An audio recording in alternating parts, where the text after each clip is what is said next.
Olá, eu me chamo Marco Túlio dos Santos Costa e eu sou aluno de doutorado do programa de pós-graduação em Ciências Veterinárias da Medicina Veterinária da UFMT. Estou sob orientação do professor Dr. Luciano Nakazato e a minha linha de pesquisa é Diagnóstico, Epidemiologia e Controle de Doenças de Animais Domésticos e Silvestres. E o tema de projeto do meu doutorado é Expressão de proteínas em agentes de abortos bovinos e a sua detecção através do sistema CRISPR-Cas12. O aborto infeccioso ele é classificado como a expulsão do feto ou bezerro, natimorto ou que morreu dentro de 48 horas após o seu nascimento. Ele é um problema que ocorre mundialmente, com uma taxa de por volta de 2 a 5%, sendo reconhecido como uma grande causa de perda econômica. O Neospora canino é um protozoário pertencente à família Sarcocystidae. Ele é um parasita intracelular obrigatório e inicialmente ele foi descrito em cães. Entretanto, logo depois ele foi descrito em outros animais, como bovinos, ovinos, caprinos e equinos. Atualmente, ele já é reconhecido por sua ampla distribuição mundial. O cão ele desempenha o papel de hospedeiro definitivo do protozoário. Entretanto, pode ocorrer uma contaminação do bovino durante o ciclo, e essa contaminação que leva aos impactos negativos na produção animal.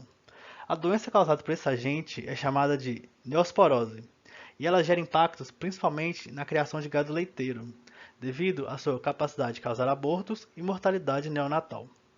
Na maioria dos casos, os abortos já ocorrem por volta do quinto ou sexto mês de gestação.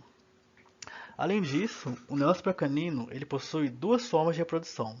Uma é uma forma de reprodução lenta, que é característica das infecções congênitas ou crônicas. Ela é chamada de bradizoito.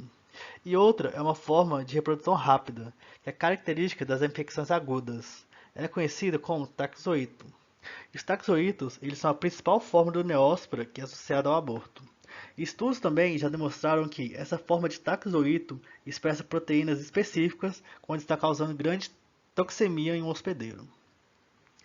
E dentre os principais agentes descritos por Neospora canino, foram descritos dois que, na hora de correr o gel de proteína, eles apresentaram uma marcação de 29 kilodaltons e 35 kilodaltons.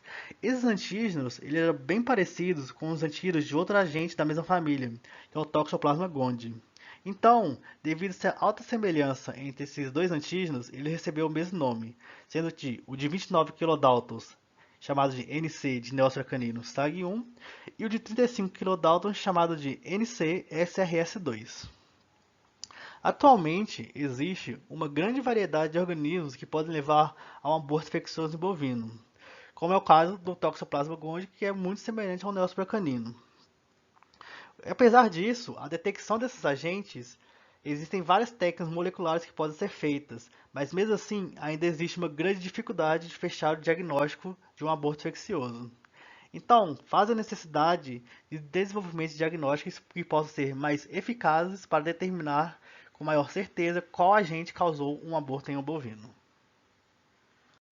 Sendo assim, esse trabalho tem como objetivo geral utilizar as técnicas moleculares e técnicas proteômicas para a detecção e a expressão de proteínas em fetos abortados, com o objetivo específico de purificar as proteínas do soro de animais abortados que já possuem um diagnóstico molecular confirmado para o agente Nospora canino e fazer a identificação e expressão das proteínas específicas da fase de taxoíto, NC-SAG1 e NC-SRS2, utilizando as técnicas de eletroforese de proteínas em gel, de proleclamida, o STAG-PAGE e o Western blot.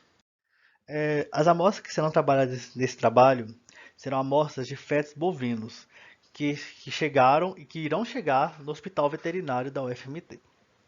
Essas amostras serão realizadas a necrópsia e o sistema nervoso e o músculo cardíaco serão coletados. Então, uma parte deles será feita para o exame de histopatológico, para ver as lesões na lâmina, e a outra parte será realizada a extração de DNA seguindo o protocolo das beads magnéticas. Após feita a extração de DNA, será realizado também um PCR em tempo real quantitativo, utilizando primers específicos de Neospora e a fluorescência será detectada através de um agente intercalante.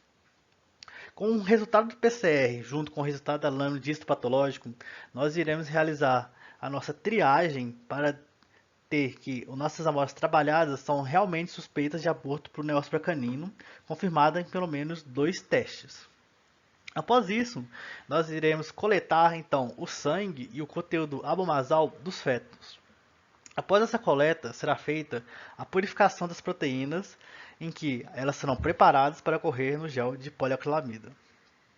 Ao término da corrida do SDS Page, nós iremos então realizar um Western blot, que iremos passar ele para uma membrana sintética e depois iremos tentar detectar as proteínas utilizando um sistema de diagnóstico que será uma associação de anticorpos do tipo M, característica de infecções agudas, com o Cas12.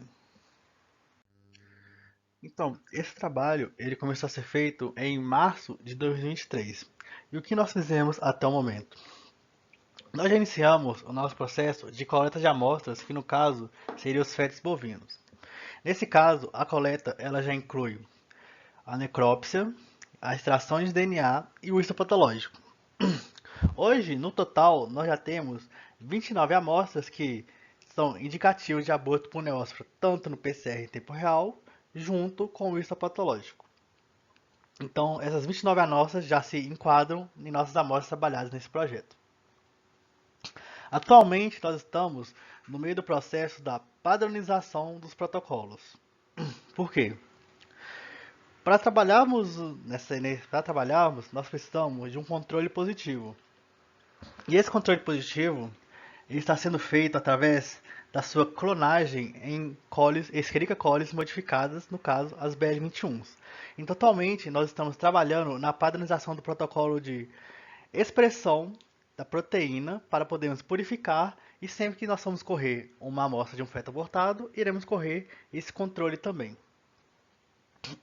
Junto com o nosso canino, nós também estamos trabalhando com a padronização de um controle de toxoplasma. Por quê?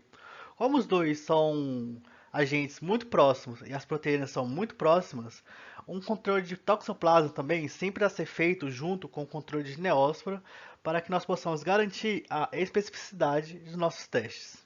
Então, no momento, estamos nesse processo da padronização das proteínas de neóspora e toxoplasma, no caso, a SAG1, para que nós possamos correr o gel de proteína. Essas aqui são as referências que foram utilizadas nesse trabalho. E muito obrigado pela atenção.